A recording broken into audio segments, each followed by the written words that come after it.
Hello hello student, आज हम class 9 biology के बारे में डिस्कस करेंगे। बायोलॉजी का first chapter cell as a basic unit of life. ध्यान दीजिए, cell as a basic unit of life, इसके बारे में बात करना है। तो हम इससे बात करने से पहले, चूँकि आप क्लास 9th में आए, क्लास 9th में आप क्लास 8 क्रॉस करके आए हैं, और चूँकि आप जानते भी हो कि क्लास 6, 7, 8 इसमें साइंस की एक ही बुक है। अब उसी साइंस के बुक में आपको फिजिक्स, केमिस्ट्री, बायोलॉजी तीनों आपको पढ़ाया जाता है। और क्लास 9th एक ऐसा प्लेटफार्म है, एक ऐसा ही क्लास है, यहाँ पर आने के बाद तीनों सेपरेट हो जाता है। चूँकि एनसीईआरटी बुक में तो ठीक है, एक ही में है, लेकिन वो अभी अलग अलग होता है कि बायोलॉजी, केमिस्ट्री, फिजिक्स, केमिस्ट्री अलग अलग रहता है। तो थोड़ा सा हम आज इसी के बारे में डिस्कस करेंगे, इसका थोड़ा सा क्लासिफिकेशन करके बताते हैं, ठीक। और फिर इसके बाद हम cell as a basic unit of life की बात करेंगे। ओके, तो आप जैसे साइंस पढ़े होंगे, साइंस देखिए, आज इंट्रोडक्शन बता रहा हूँ, उसको समझा दे रहा हूँ। साइंस आप जब आएंगे क्लास 6, 7 और 8, ठीक, उसमें आप पढ़े होंगे तो उसमें फिजिक्स, केमिस्ट्री, बायो तीनों एक ही मिक्स रहती थी। लेकिन क्लास 9th में आप आ गए, इसमें अलग अलग ग्रुप में, जैसे फिजिक्स हो गया, केमिस्ट्री एंड बायोलॉजी। ओके, हम आएंगे इसी चैप्टर पर, थोड़ा सा आपको इंट्रोडक्शन करा देते हैं बायोलॉजी से, क्योंकि आप न्यू आए हुए हैं क्लास 9th में, ठीक। आपको सेपरेट नहीं मिला रहा होगा, बस हम हल्का से इस पर डिस्कस कर लेते हैं। साइंस जानते ही हैं, साइंस में वैसे साइंस तो बहुत ब्रॉड चीज़ है, लेकिन आपके लेवल पर उसको 3 पार्ट में सेपरेट करके स्टडी कराया जाएगा, बताया जाएगा, पढ़ाया जाएगा। Physics, chemistry and biology. Biology में भी ध्यान दीजिए, बायोलॉजी में भी 2 पार्ट होती है। ध्यान दीजिए, बायोलॉजी में एक जूलॉजी होता है और एक होता है बॉटनी। प्लस देखिए, आज हम इसी क्लासिफिकेशन को आपको क्लियर करते हैं, और फिर आपका क्लास चलता रहेगा, रेगुलर आपको वीडियो सेंड करता रहूँगा। ध्यान दीजिए इस चीज़ को। बायोलॉजी में जो है, ठीक, तो फिजिक्स आप पढ़ ही रहे हैं, केमिस्ट्री जा ही रहा है, ठीक। बायोलॉजी का आज वीडियो तो आप बना करके कल आपको नेक्स्ट डे सेंड किया जाएगा। तो सबसे पहले बायोलॉजी के बारे में सुनिए, या इतना क्लियर हो गया, 3 पार्ट होता है। तो हम अब इसको थोड़ा सा तोड़ करके बताने जा रहे हैं, इसको थोड़ा सा अलग हम डिफरेंट करके इसको बताने जा रहे हैं कि बायोलॉजी का मतलब होता क्या है। आप देखते हैं, ध्यान दीजिए इस चीज़ को, बायोलॉजी इसको तोड़ेंगे आप, तब बायो एंड लॉजी, ठीक। बायो, ठीक, logy, bio living organism, logy माने होता है नॉलेज, लिविंग ऑर्गेनिज्मों का जो नॉलेज हम प्राप्त करते हैं। ध्यान दीजिए, तोड़ के बता रहे हैं इस चीज़ को। बायो प्लस लॉजी से होता है, बायो सेंटेंस से ही, बायो वर्ड से ही आप समझ में आता है। बायो मीन्स होता है जितने भी लिविंग ऑर्गेनिज्म होते हैं, और लॉजी मीन्स होता है नॉलेज, ज्ञान प्राप्त करना, नॉलेज प्राप्त करना। लिविंग ऑर्गेनिज्मों के बारे में हम जो नॉलेज, ठीक, गेन करते हैं, ठीक, एक्सेप्ट करते हैं, ठीक, उसी को हम लोग बायोलॉजी कहते हैं। आप पढ़ते होंगे फिजिक्स में अलग चीज़ को बताया जाता है, केमिस्ट्री में अलग टर्म्स होते हैं, बायोलॉजी में आपको बता ही दे रहा हूँ मैं, तो बायो एंड लॉजी। तो बायोलॉजी को भी मैं बात कर रहा था, पार्ट को अलग अलग किया था। बायोलॉजी को आप तोड़ेंगे तो लिखेंगे जूलॉजी, देखिए, एंड बॉटनी। देखो, जूलॉजी एंड बॉटनी कहेंगे सर ये 2 पार्ट क्यों हो गया, बायोलॉजी 2 पार्ट क्यों हुआ, क्या वजह है कि 2 पार्ट हो गया ये? तो बायोलॉजी के 2 पार्ट होने का वजह बता दे रहा हूँ। जैसे मैंने बोल दिया कि बायोलॉजी में ऑल लिविंग ऑर्गेनिज्म का स्टडी किया जाता है, जितने भी लिविंग ऑर्गेनिज्म हैं। तो लिविंग ऑर्गेनिज्म में आपका एनिमल भी आएगा, प्लांट भी आएगा, प्लांट भी आपका जो है वो भी लिविंग में आ जाएगा, एनिमल आ जाएगा। तो बहुत आप देखेंगे तो बहुत बड़ा एक किंगडम होता है एनिमल का, प्लांट का। तो सबको एक में रख करके स्टडी करना इम्पॉसिबल होता है, सबको एक में रख करके स्टडी करना इम्पॉसिबल होता है, इसलिए अलग अलग इसको तोड़ दिया गया। थोड़ा सा वीडियो में ध्यान दीजिएगा। जूलॉजी का मतलब जिसमें हम एनिमल के बारे में स्टडी करें, लिविंग ऑर्गेनिज्म के बारे में, लिविंग ऑर्गेनिज्म वो भी एनिमल से रिलेटेड हम यदि स्टडी करते हैं, एनिमल के बारे में स्टडी करते हैं तो वह जूलॉजी कहलाता है। और बॉटनी में देखिए, बॉटनी में प्लांट से, प्लांट्स ट्री होता है ना, प्लांट से रिलेटेड यदि हम लोग आगे आएगा चैप्टर बताएंगे, प्लांट से रिलेटेड यदि हम लोग स्टडी करते हैं तो वह हमारा बॉटनी कहलाता है। तो इतना क्लासिफिकेशन आपका क्लियर हो गया। ओके, देखिए बायोलॉजी जो है, अब इसमें आप देखिए मैं बता रहा हूँ, मेन चीज़ आप याद कीजिएगा। कभी कोई पूछे ठीक कि first of all biology word का यूज किसने किया था, अब स्टार्ट हो रहा है आपका, फिर आते हैं सेल पर। बायोलॉजी वर्ड का सबसे पहले यूज किसने किया था, तो कहेंगे लैमार्क एंड ट्रेविनरस। किसने किया था? लैमार्क एंड ट्रेविनरस ने किया था। ओके, ध्यान दीजिएगा। पहले हमारी बात, बायोलॉजी वर्ड एक बार फिर देख लीजिए। बायोलॉजी को दो पार्ट में बांटा गया है, जूलॉजी एंड बॉटनी। कहेंगे क्यों बांटा गया, कह देंगे कि बहुत बड़ा किंगडम हो जाता था, एनिमल प्लांट एक ही में रखने पर स्टडी करना मुश्किल हो जाता था, इसलिए इन दोनों को अलग अलग सेपरेट किया जाता है। ठीक, जूलॉजी में एनिमल से रिलेटेड स्टडी करते हैं, बॉटनी में प्लांट से रिलेटेड, ट्री से रिलेटेड स्टडी किया जाता है। अगला हम चलते हैं कि किसके कौन फादर है। ठीक, बायोलॉजी का फादर कौन है, जूलॉजी का कौन है, बॉटनी का कौन है। मैंने बोला ना कि आज मैं थोड़ा इंट्रोडक्शन से रिलेटेड बताऊंगा, क्योंकि आप नए आए हैं क्लास 9th में, इनके बारे में जानना जरूरी है। देखिए ध्यान से, मैंने पहला वर्ड बोला कि बायोलॉजी वर्ड, नोट्स भेजेंगे बताएंगे आपको लिख करके। बायोलॉजी वर्ड का जो फर्स्ट ऑफ ऑल जो यूज किया था लैमार्क एंड ट्रेविनरस। ठीक, बायोलॉजी वर्ड का यूज करने वाला कौन था? सबसे पहले लैमार्क था और एक जो ट्रेविनरस साइंटिस्ट था। ठीक, और लेकिन फादर की बात करें कि बायोलॉजी का फादर कौन है, जूलॉजी का फादर कौन है, बॉटनी का फादर कौन है, तो बायोलॉजी के फादर अरिस्टोटल, या जिसको हम हिंदी में अरस्तु कहते हैं। बायोलॉजी के फादर जो है, बायोलॉजी के फादर अरिस्टोटल, इंग्लिश वर्ड है थोड़ा, लेकिन हिंदी में उसको अरस्तु कहते हैं। जूलॉजी के भी फादर वही हैं, अरिस्टोटल, अरस्तु हैं। ठीक, लेकिन बॉटनी के जो फादर हैं, जो बॉटनी के फादर हैं वह थियोफ्रेस्टस है। थियोडार करके से लिखा जाता है, लेकिन हिंदी में उसको ऐसे हम लोग अपने प्रोनाउंसिएशन में उसको थियोफ्रेस्टस बोलते हैं। थियोफ्रेस्टस, क्लियर हो गया।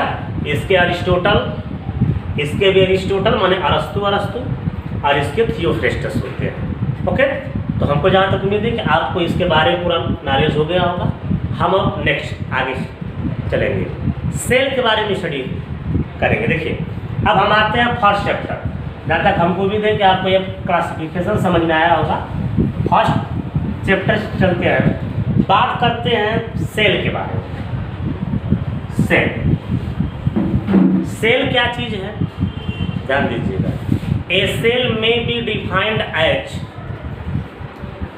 द स्मॉलेस्ट यूनिट ऑफ, ठीक, structural and functional of living organism. किसी भी लिविंग ऑर्गेनिज्म का जो स्ट्रक्चरल फंक्शनल की जो सबसे स्मॉलेस्ट यूनिट होती है, ठीक, जो स्मॉलेस्ट यूनिट होती है वही क्या कहलाती है हमारी, उसी को हम लोग सेल कहते हैं।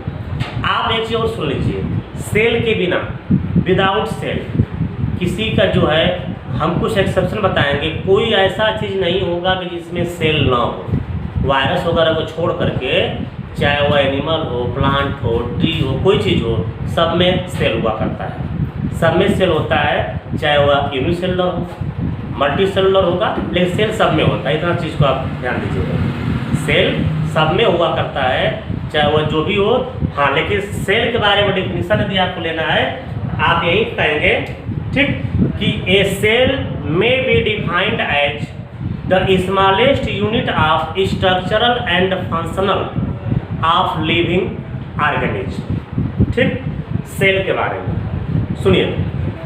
सेल के बाद सेल का तो डिफिनीशन हो गया, और एक चीज और बता दूं मैं आपसे कि सेल से ही, देखिए मैं नोट्स देना अगर इसको आप कॉन्सेप्ट लें, सेल से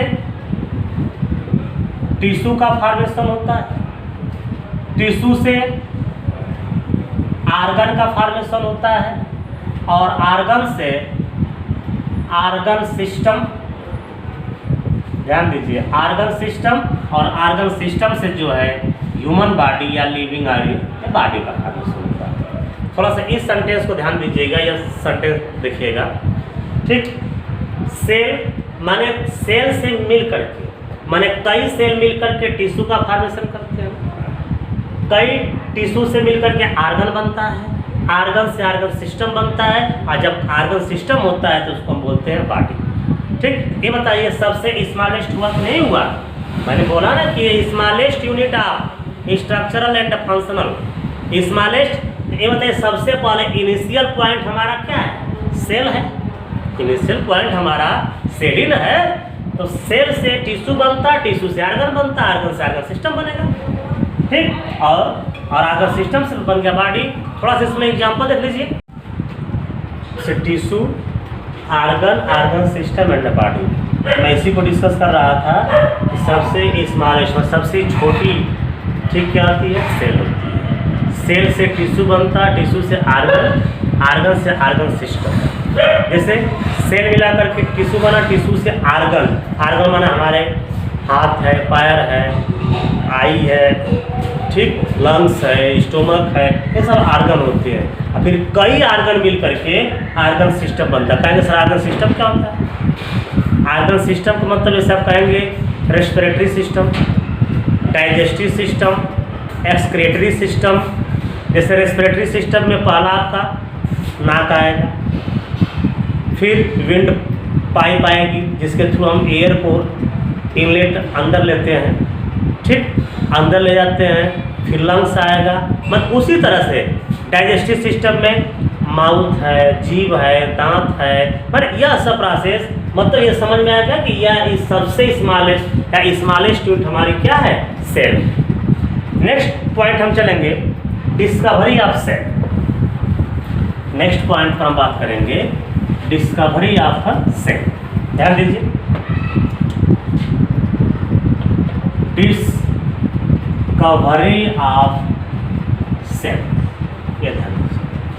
डिस्कवरी ऑफ सेल मतलब सेल की खोज किसने की?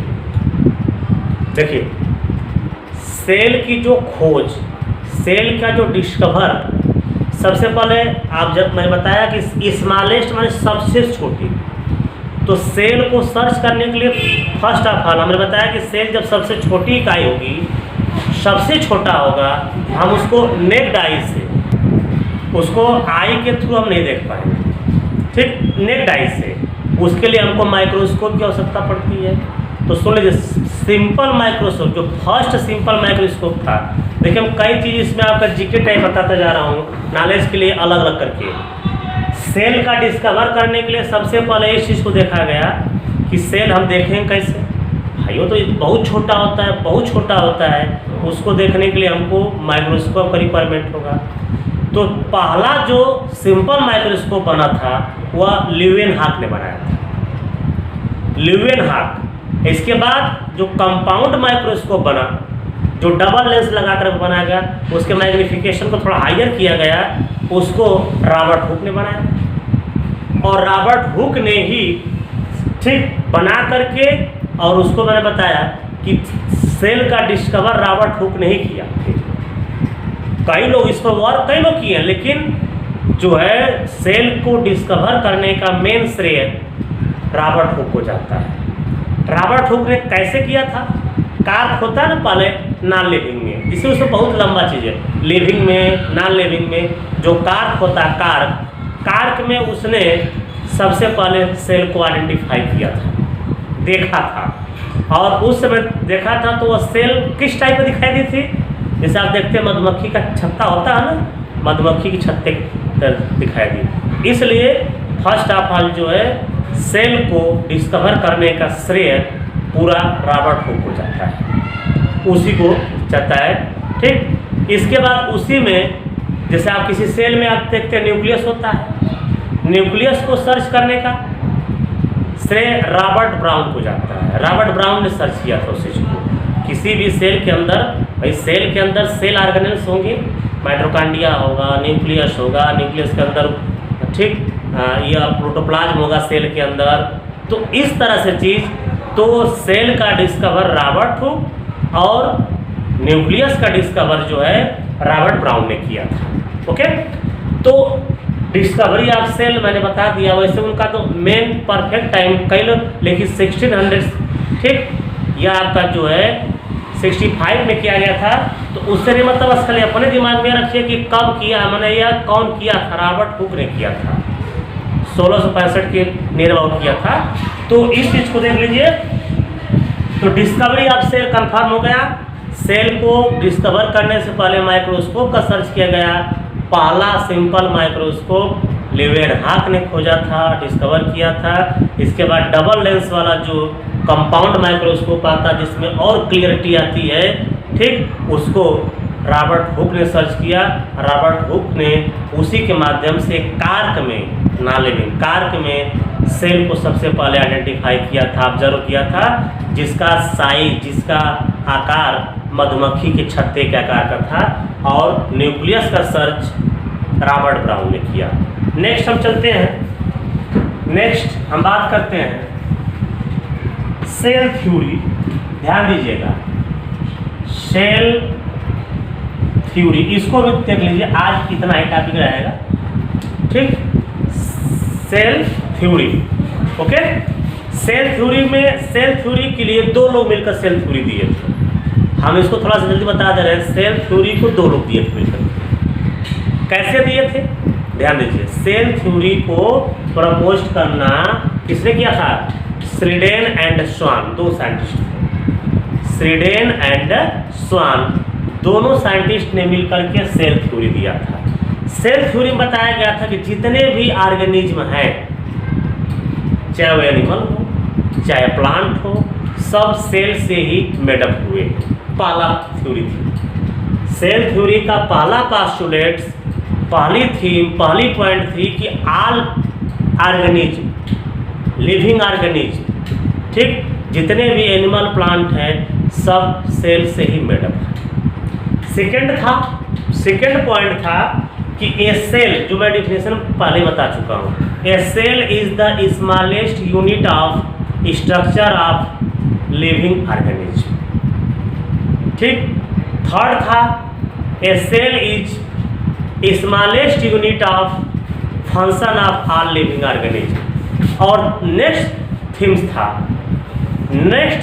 था, ठीक, कि किसी भी जो सेल है, सेल में एक मेम्ब्रेन होती है, उस सेल मेम्ब्रेन जो उसको चारों तरफ से राउंड अप किया रहता है, जो चारों तरफ से उसको क्या किया रहता है, राउंड अप किया रहता है, ठीक। और नेक्स्ट था कि सेल थ्योरी में बाद में उसका रिसर्च होकर के आया, ठीक, ओमनिस सेल्यूला ई सेल्यूला के नाम से उसको जानते हैं।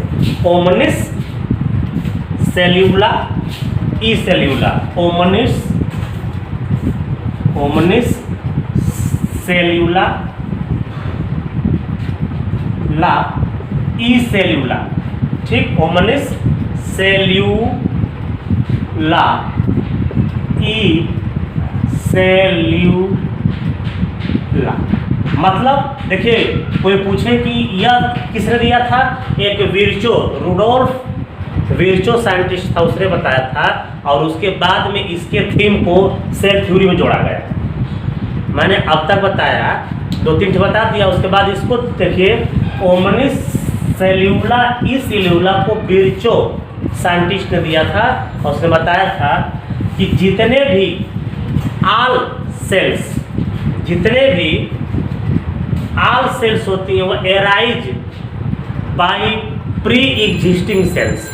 सेल्यूला ई सेल्यूला का मतलब जितने भी सेल्यूल्स होते हैं, जितने भी सेल्स होती हैं, वो अपनी पहली सेल से मिलकर बनती हैं। मतलब कहा ना कि सेल्यूला ई सेल्यूला, ओमनिस सेल्यूला ई सेल्यूला का मतलब होता है कि all cells arise by pre existing cells, माने पहले वाले सेल से ही जो है नई वाली सेल की उत्पत्ति। मैं हिंदी में कहेंगे नई सेल की उत्पत्ति पुरानी सेल से, पहले सेल से ही होती है।